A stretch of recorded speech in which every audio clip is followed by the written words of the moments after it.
మిత్రులందరికీ నమస్కారం ఫ్రెండ్స్. ఈరోజు డిఎస్సికి సంబంధించి పబ్లిష్ అయిన అన్ని ప్రధానమైన వార్తా న్యూస్ పేపర్ల న్యూస్ గురించి క్లారిటీగా చూద్దాం. మనకి మొదటి అప్డేట్ వచ్చేసరికి ఈనాడు న్యూస్ పేపర్లో మెయిన్ ఎడిషన్లో ఫ్రంట్ పేజ్లో రావడం జరిగింది. మెగా డిఎస్సికి నిమిషం ఆలస్యమైన అనుమతించారంటే ఒక పాయింట్లో మనకి మెన్షన్ చేశారు. 90 నిమిషాలు ముందుగానే చేరుకోవటం ఉత్తమం అంటూ కూడా ఒక పాయింట్లో మెన్షన్ చేశారు. హాల్ టికెట్లో తప్పులుంటే గుర్తింపు కార్డుతో సరిచూసుకోవచ్చు అంటూ కూడా ఒక పాయింట్లో మెన్షన్ చేశారు. నామినల్ రోల్స్తో ఇక్కడ మీ నేమ్లో కానివ్వండి, హాల్ టికెట్లో ఏదైనా తప్పులు ఉంటే సరిచూసుకునే అవకాశం అయితే ఉంటుంది. దాంతోపాటుగా ఎవరికైతే హాల్ టికెట్లో ఫోటో సిగ్నేచర్ రాలేదో మీరు మాత్రం ఒక 2 పాస్పోర్ట్ సైజ్ ఫోటోలు అయితే తీసుకోవాలండి. హాల్ టికెట్లో ఫోటో సిగ్నేచర్ అన్నీ కూడా కరెక్ట్గా వచ్చిన వాళ్ళకి సంబంధించి ఎటువంటి ఫొటోస్ అనేవి అవసరం లేదు. ఈ విషయాన్ని అభ్యర్థులందరూ కూడా గమనించాలి. ఇక ఒరిజినల్ గవర్నమెంట్ చేత గుర్తింపు పొందిన ఏదో ఒక ఐడి కార్డ్ అయితే కంపల్సరీగా తీసుకువెళ్ళాలి. Aadhaar card, pan card or voter ID card ఏదైనా మీకు ప్రభుత్వ గుర్తింపు పొందిన కార్డు అయితే తీసుకువెళ్ళవలసి ఉంటుంది కంపల్సరీగా హాల్ టికెట్ జిరాక్స్తో పాటుగా. మెగా డిఎస్సి ఆన్లైన్ పరీక్షకు నిమిషం ఆలస్యమైన అనుమతించమని డిఎస్సి కన్వీనర్ రెడ్డి కృష్ణారెడ్డి ప్రకటించారు. అభ్యర్థులు పరీక్ష కేంద్రాలకు 90 నిమిషాలు ముందుగానే చేరుకోవాలని సూచించారు. అభ్యర్థులు పరీక్ష కేంద్రాలను గుర్తించేందుకు ఫ్లెక్సీలను ఏర్పాటు చేస్తున్నారంట. ఎండల తీవ్రత దృష్ట్యా వైద్య శిబిరాలను ఏర్పాటు చేస్తున్నామని తెలిపారు. ఎలాంటి అవాంఛనీయ సంఘటనలు జరగకుండా పోలీసు భద్రతను ఏర్పాటు చేస్తున్నట్లు సమాచారం. ఈ నెల 6వ తారీఖు నుంచి పరీక్షలు అయితే జరుగుతున్నాయి కదా. మొత్తంగా 154 పరీక్ష కేంద్రాల్లో పరీక్షలు అయితే ప్రారంభం కానున్నాయి. మెగా డిఎస్సి ఆన్లైన్ పరీక్షల నిర్వహణకు పాఠశాల విద్యాశాఖ అన్ని ఏర్పాట్లు పూర్తి చేసింది. రోజుకు 2 విడతలుగా మొత్తంగా ఈ నెల 30 వరకు కూడా పరీక్షలు అయితే జరగనున్నాయి. హాల్ టికెట్స్లో ఏవైనా తప్పులుంటే వారికి సంబంధించిన గుర్తింపు కార్డుని పరీక్ష కేంద్రం వద్ద సమర్పిస్తే వాటిని సరి చేస్తారు. తల్లిదండ్రుల పేర్లకు సంబంధించి పుట్టిన తేదీ, కులం, మెయిల్ అయితే ఫీమేల్ పెట్టడం, ఫీమేల్ అయితే మెయిల్ పెట్టడం, ఈ విధంగా చాలా రకాల తప్పులు అయితే చేశారు కదా. ఈ తప్పులు నమోదు చేసుకునేందుకు ఇక్కడ వాటికి సంబంధించిన ఒరిజినల్ కార్డ్ చూపించినట్లయితే నామినల్ రోల్తో సరిచూసుకునే అవకాశం కల్పిస్తారంటూ కూడా ఎగ్జామ్ సెంటర్ వద్ద కంప్లీట్ డీటెయిల్స్ అయితే ఇచ్చున్నారు. హాల్ టికెట్లో ఫోటో లేకపోతే అభ్యర్థులు 2 పాస్పోర్ట్ సైజ్ ఫోటోలను అయితే తీసుకురావాలని చెప్పేసి కూడా మెన్షన్ చేశారు. 2 చేతులు లేని దివ్యాంగులకు, దృష్టిలోపం ఉన్న వారికి పరీక్ష రాసేందుకు సహాయకులకు సంబంధించి అదనంగా 50 నిమిషాల సమయాన్ని అయితే కేటాయిస్తారు. అవసరమైన వారికి స్క్రైబ్ సదుపాయం అయితే అందుబాటులో ఉంటుందని చెప్పేసి మనకి డేటా అయితే ఉంది. రాష్ట్ర వ్యాప్తంగా మొత్తం 3,35,401 మంది అభ్యర్థులు అయితే ఈ పోస్టులకు సంబంధించి దరఖాస్తు చేశారు. మొత్తంగా 5,77,417 దరఖాస్తులు అయితే వచ్చాయి. ఇప్పటి వరకు 3,04,000 మంది మాత్రమే హాల్ టికెట్లు అయితే డౌన్లోడ్ చేసుకున్నారు. అంటే సుమారుగా ఈ పరీక్షలకు సంబంధించి పూర్తి స్థాయిలో హాజరయ్యే వాళ్ళు ఒక 3 లక్షల మంది అభ్యర్థులు అయితే ఉండే అవకాశం అయితే ఉంటుంది. అంటే ఇక్కడ మనకి డిఎడ్, బిఎడ్ అభ్యర్థులు ఇద్దరు కలిసి 3,35,401 మంది అభ్యర్థులు అయితే దరఖాస్తు చేశారు. మొత్తంగా పరీక్షకు సంబంధించి హాల్ టికెట్లు అనేవి 3,04,000 మంది అభ్యర్థులు అయితే ఇప్పటివరకు దరఖాస్తు చేసుకున్నారు. పోస్టులకు సంబంధించిన మొత్తం పరీక్షలు పూర్తయిన తర్వాత మరుసటి రోజు నుంచి ప్రాథమిక కీని అయితే విడుదల చేస్తారు. ఆ తర్వాత అభ్యంతరాల స్వీకరణ వారం రోజులు గడువు అయితే ఇస్తారు. దరఖాస్తుల సమయంలో పోస్టులకి ప్రాధాన్యత తీసుకున్న అభ్యర్థులకు వచ్చే మార్కుల ఆధారంగా ఎంపిక చేస్తారంటూ కూడా. ఉదాహరణకి స్కూల్ అసిస్టెంట్ అభ్యర్థి 4-5 రకాల పోస్టులకు సంబంధించి దరఖాస్తు చేస్తున్నాడు. అంటే ప్రిన్సిపల్ పోస్టుకు సంబంధించి TGT trainer graduation, PGT post graduation, school అసిస్టెంట్లో మళ్ళీ ఏ సబ్జెక్ట్కి అర్హత ఉంటే ఆ సబ్జెక్టుకి సంబంధించి, మళ్ళీ అదే అభ్యర్థి డిఎడ్, బిఎడ్ 2 కోర్సులు చేసినట్లయితే ఎస్జీడీకి సంబంధించి కూడా అప్లై చేస్తున్నాడు. ఈ విధంగా ఒకే అభ్యర్థి 4-5 రకాల పోస్టులకు సంబంధించి అప్లై చేసేటప్పుడు అతన్ని మెరిట్ జాబితాలో 4-5 రకాల పోస్టుల్లో కూడా సెలెక్ట్ చేయడు. కేవలం ఒకే పోస్ట్కి ఎంపిక చేస్తారు. ఫస్ట్ ప్రిన్సిపల్కి అర్హత ఉందా, జాబ్ వచ్చిందంటే అక్కడతో ఆగిపోతాడు. ప్రిన్సిపల్కి సంబంధించి జాబ్ రాలేదంటే నెక్స్ట్ 2వ కేటగిరీ చూస్తారు. టీజీటీలో జాబ్ వచ్చిందా లేదో చూస్తారు. అక్కడ కూడా జాబ్ రాకపోతే పీజీటీ పోస్ట్ గ్రాడ్యుయేషన్లో చూస్తారు. అక్కడ కూడా జాబ్ రాకపోతే స్కూల్ అసిస్టెంట్లో వస్తుందా లేదా అనేది చూస్తారు. ఈ విధంగా 1 by 1 హయ్యర్ పొజిషన్ కేటగిరీ నుంచి లోయర్ పొజిషన్ కేటగిరీ వరకు కూడా అతడికి వచ్చిన మెరిట్ మార్కుల ప్రకారం ఏ కేటగిరీలో జాబ్ వస్తుందో ఒక కేటగిరీకి మాత్రమే సెలెక్ట్ చేస్తారు. ఒకే అభ్యర్థి అన్ని రకాల పరీక్షల్లో కూడా మెరిట్లో ఉన్నప్పటికీ కేవలం అక్కడ ఇచ్చిన post preference, first preference, second preference, దీని ప్రకారం ఏ ప్రిఫరెన్స్లో అభ్యర్థికి ఎంపిక అనేది జరుగుతుందో అక్కడితో ఆగిపోతుంది. తర్వాత మెరిట్ లిస్ట్లో అతడి అభ్యర్థి పేరున్నా కానీ పట్టించుకోరు. ఇది ఫైనల్గా ఎంపిక ప్రాసెస్. ఒకవేళ ఎంపిక అయిన అభ్యర్థులు ఎవరైతే ఈ 16,347 మంది ఉన్నారో ఈ 16,347 మంది అభ్యర్థులు వెరిఫికేషన్కి సంబంధించి కానివ్వండి, పోస్టుకు సంబంధించి జాయిన్ కాకపోతే ఆ పోస్టులని బ్యాక్లాగ్ కింద పరిగణిస్తారు. ఎవరైతే జాయిన్ కాలేదో వాళ్ళకి నెక్స్ట్ మెరిట్ లిస్ట్లో అభ్యర్థికి ప్రాధాన్యత అయితే ఇవ్వరు.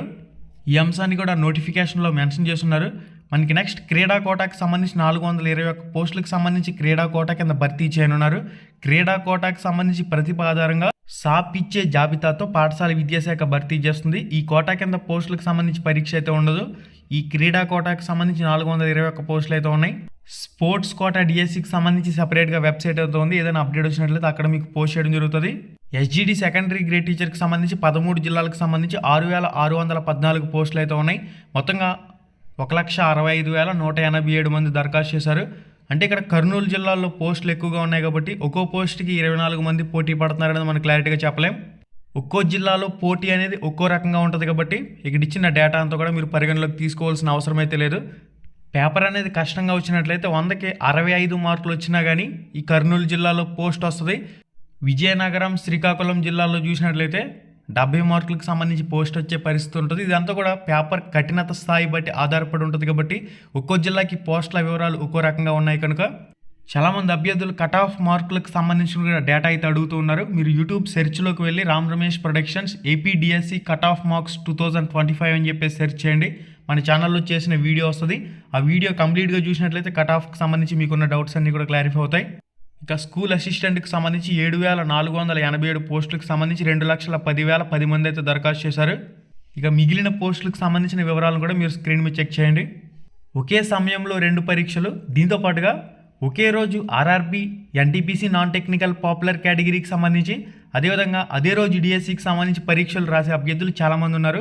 అదేవిధంగా ఒకే రోజు డిఎస్సి పరీక్షలు, ఒకే రోజు పీజీ ఎంట్రన్స్ టెస్ట్ ఏదైతే ఉందో పీజీ సెట్కి సంబంధించి కూడా పరీక్షలు అనేవి అభ్యర్థులకి పడటం, దీన్ని ఎవరి దృష్టికి తీసుకువెళ్ళాలని చెప్పేసి అభ్యర్థులు గగ్గోలు పెడుతున్నారు. హెల్ప్ లైన్ నెంబర్లు అయితే పనిచేయడం లేదని చెప్పేసి అభ్యర్థులు వాపోతున్నారు. అభ్యర్థులందరూ కూడా ఎవరికైతే ఒకే రోజు 2 పరీక్షలు పడ్డాయో డిఈఓ కార్యాలయాన్ని సంప్రదించండి. మీ జిల్లాలో ఉన్న డిఈఓ కార్యాలయాన్ని ఒకే రోజు మీకు పడ్డ 2 హాల్ టికెట్లని తీసుకువెళ్ళి ఒరిజినల్ డాక్యుమెంట్స్ని కూడా తీసుకువెళ్ళి మీ జిల్లాలో ఉన్న డిఈఓ ఆఫీస్ ఏదైతే ఉంటుందో వాళ్ళ దృష్టికి ఈ విషయాన్ని అయితే కంపల్సరీగా తీసుకువెళ్ళాలి. ఈ నెల 6న 3 రకాల కేటగిరీ కింద పరీక్షల షెడ్యూల్ ఇచ్చారు. 6న ఉదయం 9:30 నుంచి మధ్యాహ్నం 12 గంటల వరకు ఫిజికల్ సైన్స్, మధ్యాహ్నం 2:30 నుంచి 5 గంటల వరకు 2 విభాగాల్లో గణితం పరీక్షకు సంబంధించిన షెడ్యూల్ ఇచ్చారంటూ ఇక్కడ హాల్ టికెట్లో కూడా కొన్ని అవకతవకలు అయితే ఉన్నట్లు అభ్యర్థులు అయితే వాపోతున్నారు. దానికి సంబంధించిన డేటా అనేది ఈరోజు సాక్షి న్యూస్ పేపర్లో మెయిన్ ఎడిషన్లో రావడం జరిగింది. విద్యాశాఖ కార్యాలయంలో కంట్రోల్ రూమ్ నెంబర్లు అంటే ఇక్కడ మనకి ఇన్ఫర్మేషన్లు ఇచ్చున్నారు. ఏదైనా సందేహాలు సమాధానాలు కావాలంటే ఈ నెంబర్లకి కాల్ చేయాలంటూ కూడా ఒక పాయింట్లో మెన్షన్ చేశారు. కనీసం ఇవైనా సక్రమంగా పనిచేస్తున్నాయో లేదనేది ఒకసారి చెక్ చేసుకోండి. ఓకే గైస్, మీకు ఏదైనా హాల్ టికెట్ పరంగా ఇష్యూ ఉంటే మీ జిల్లా విద్యాశాఖ అధికారిని సంప్రదించడం ఉత్తమం. నెక్స్ట్ అప్డేట్ వచ్చేసరికి ఏజెన్సీకి ప్రత్యేక డిఎస్సిని ప్రకటించాలంటూ ఆదివాసీలు అయితే నిరసన బాట పట్టారు. దానికి సంబంధించిన డేటా అంతా కూడా మీరు స్క్రీన్ మీద చెక్ చేయొచ్చు. ఇక్కడ డిఎస్సిలో 766 టీచర్ పోస్టులు ఉంటే డిఎస్సి ఆదివాసులకి దక్కేది 42 పోస్టులేనని, ఈ రిజర్వేషన్ని పెంచాలని చెప్పేసి కోరుతూ ఇక్కడ నిరసన కార్యక్రమాన్ని చేపడుతున్నారు. కనీసం అభ్యర్థుల అభ్యర్థనలను ఏమాత్రం ఈ రాష్ట్ర ప్రభుత్వం పట్టించుకోలేదు. నెక్స్ట్ మెగా డిఎస్సికి పకడ్బందీగా ఏర్పాట్లు అంటూ కూడా ఇక్కడ మనకి సమాచారం అయితే ఉంది. అభ్యర్థులందరూ కూడా ఒక విషయం గుర్తుపెట్టుకోండి, పరీక్షకి 2:30 గంటల ముందుగానే పరీక్ష కేంద్రానికి చేరుకోండి. చాలామందికి పక్క రాష్ట్రాల్లో పరీక్ష కేంద్రాలు వచ్చాయి, చాలామందికి పక్క జిల్లాలో పరీక్ష కేంద్రాలు వచ్చాయి. దాదాపుగా 200 కిలోమీటర్లు, 300 కిలోమీటర్లు, 150 కిలోమీటర్లు, ఈ విధంగా రకరకాల కిలోమీటర్ల డిస్టెన్స్ అనేది ఉంది. కాబట్టి మార్నింగ్ షిఫ్ట్లో పరీక్షకు హాజరయ్యే వాళ్ళు ఓన్ వెహికల్లో వెళ్ళే విధంగా ఏ విధంగా మీరు సిద్ధంగా ఉంటారనేది మీ ప్రణాళిక మీరు సిద్ధం చేసుకోవాలి. ఇక మధ్యాహ్నం షిఫ్ట్లో పరీక్ష రాసేవాళ్ళు 100 కిలోమీటర్లు, 150 కిలోమీటర్లని మార్నింగ్ స్టార్ట్ అయ్యి కూడా ఎగ్జామ్ సెంటర్కి చేరుకునే విధంగా ప్రణాళిక అయితే సిద్ధం చేసుకుంటారు. కాబట్టి పరీక్ష కేంద్రానికి 2:30 గంటల ముందుగానే పరీక్ష కేంద్రానికి చేరుకునే విధంగా పక్కా ప్రణాళిక సిద్ధం చేసుకోండి. ఆన్లైన్ పరీక్ష కాబట్టి పరీక్ష కంటే ముందుగానే కేంద్రంలోకి ఎలో చేస్తారు, 1 గంట ముందుగానే. ఇన్నాళ్లుగా సాక్షి న్యూస్ పేపర్లో రాని ఆర్టికల్ ఈరోజు పబ్లిష్ చేశారు. డిఎస్సి అభ్యర్థులకు గడువు గుబ్బులు అంటూ మనకి ఈ ఆర్టికల్ అయితే రావడం జరిగింది. 90 రోజులు అన్నారు, 45 రోజుల్లోనే కానిస్తున్నారంటూ మనకి ఈ ఆర్టికల్లో పబ్లిష్ చేస్తున్నారు. ప్రణాళికాబద్ధంగా మోసం అంటూ కూడా దీనికి సంబంధించి ఇన్ఫర్మేషన్ అనేది పబ్లిష్ చేస్తున్నారు. అభ్యర్థులకు 3 నెలల శిక్షణ సమయం ఇస్తామన్న సర్కారు ఇప్పుడు 45 రోజుల్లోనే పరీక్షలు పెడుతున్న వైనం. ఇవన్నీ కూడా ఈ మాట్లాడవలసిన పాయింట్స్ అన్నీ కూడా సాక్షి చాలా లేట్ చేసింది. ఇప్పటికే ఈ అంశాలకు సంబంధించి ఆర్టికల్ అనేది పబ్లిష్ చేసి ఉండాలి. అభ్యర్థులపై నిజమైన చిత్తశుద్ధి, ప్రేమ అంటే ఇటువంటి ఆర్టికల్ అనేది ముందుగానే పబ్లిష్ చేసి ఉంటే ఏదైనా యూజ్ ఉండేది తప్ప ఇప్పుడు ఇటువంటి ఆర్టికల్స్ వల్ల ఎటువంటి ప్రయోజనం లేదు. ఆందోళనలో 3,35,401 మంది అభ్యర్థులు రేపటి నుంచి యథావిధిగా పరీక్షలు అంటూ దీనికి సంబంధించిన ఇన్ఫర్మేషన్ అనేది మనకి ఒక ఆర్టికల్ రూపంలో పబ్లిష్ చేశారు. అంధకారంలోకి అభ్యర్థుల జీవితాలు. ఎవరైతే ఓసీ క్యాండిడేట్లు ఉన్నారో డిగ్రీలో కంపల్సరీగా 50% మార్కులు, ఇంటర్మీడియట్లో కంపల్సరీగా 50% మార్కులు, ఎస్జిటి వాళ్ళకి, స్కూల్ అసిస్టెంట్ వాళ్ళకి డిగ్రీలో 50% మార్కులు, ఓసీ వాళ్ళకి ఉండాలని చెప్పేసి నిబంధన పెట్టారు.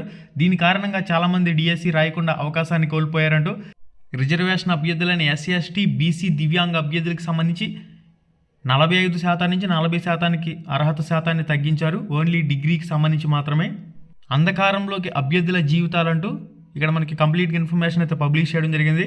ఒక్క అభ్యర్థన కాకపోతే ఒక్క అభ్యర్థనకైనా ప్రభుత్వం స్పందించలేదు. ఒకే జిల్లా ఒకే పేపర్, తెలంగాణ మాదిరిగా ఎటువంటి నార్మలైజేషన్ విధానం లేకుండా డిఎస్సిని నిర్వహించి నెల రోజుల్లోనే పోస్టుల భర్తీని పూర్తి చేయండి, ఒకే జిల్లా ఒకే పేపర్ పెట్టండి. తెలంగాణ ఏ విధంగా 11,000కు పైగా పోస్టుల భర్తీ చేసిందో అదే విధానాన్ని అమలు చేయండి అనే కనీస అభ్యర్థనని కూడా ప్రభుత్వం పట్టించుకోలేదు. సుప్రీంకోర్టు సహితం 2 షిఫ్ట్లు అయితే పారదర్శకత ఉండదు, ఒకే షిఫ్ట్లో పీజీ నీట్ పరీక్షను నిర్వహించండి, పారదర్శకంగా నిర్వహించండి అని చెప్పేసి చెప్పింది. మరి ఇక్కడ ఎస్జిడి సెకండరీ గ్రేడ్ టీచర్కి సంబంధించి 10 షిఫ్ట్లలో పరీక్ష జరుగుతుంది. స్కూల్ అసిస్టెంట్ అభ్యర్థులకు సంబంధించి 2-3 షిఫ్ట్లలో పరీక్ష జరుగుతుంది. మరి నార్మలైజేషన్ ఎవరికి దోహదపడుతుంది అనేది చూడాలి. పేపర్ మీకు కష్టంగా రావాలని చెప్పేసి కోరుకోవాలి. ఎందుకంటే ఎవరికైతే పేపర్ కష్టంగా వస్తుందో వాళ్ళకే నార్మలైజేషన్లో మార్క్స్ అనేవి యాడ్ స్కోర్ల కింద వస్తాయి. పేపర్ ఈజీగా వచ్చిన వాళ్ళకి సంబంధించి వాళ్ళు ఎఫెక్ట్ అయ్యే అవకాశం ఉంటుంది. కాబట్టి ఏదేమైనా పరీక్షలు అయితే జరుగుతున్నాయి కాబట్టి అభ్యర్థులందరూ కూడా ప్రశాంతంగా పరీక్ష రాయండి. పరీక్ష కేంద్రానికి 2 గంటల ముందుగానే చేరుకోండి. హాల్ టికెట్ జిరాక్స్, ఏదో ఒక ఒరిజినల్ గుర్తింపు పొందిన ఐడి కార్డ్ని తీసుకువెళ్ళండి. పరీక్ష కేంద్రానికి వెళ్ళారా, ప్రశాంతంగా పరీక్ష కేంద్రంలో కూర్చున్నారా, 2.5 గంటల పాటు, లేదంటే కొంతమంది అభ్యర్థులకి 3 గంటల పరీక్ష జరుగుతుంది, 2.5-3 గంటల పరీక్ష నీట్గా ప్రశాంతంగా రాశారా, మీ బెస్ట్ ఎంతవరకు ఇవ్వగలరు అంతవరకు మీరు ట్రై చేశారా, ఓకే, ఏ విధంగా ఎగ్జామ్ అనేది రాయొచ్చు, ఎటువంటి ట్రిక్స్ అండ్ టిప్స్ అనేవి పాటించాలి, వీటన్నింటి గురించి కూడా సెపరేట్గా నేను మన ఛానల్లో ఒక వీడియో చేశాను. ఒకసారి ఛానల్ ఓపెన్ చేసి ఆన్లైన్ ఎగ్జామ్స్ ట్రిక్స్ అండ్ టిప్స్కి సంబంధించిన వీడియో ఒకసారి చూడండి, అది కూడా మీకు యూజ్ అవుతుంది. మళ్ళీ వీడియోలో మళ్ళీ కలుసుకుందాం. శుభం, ధన్యవాదాలు.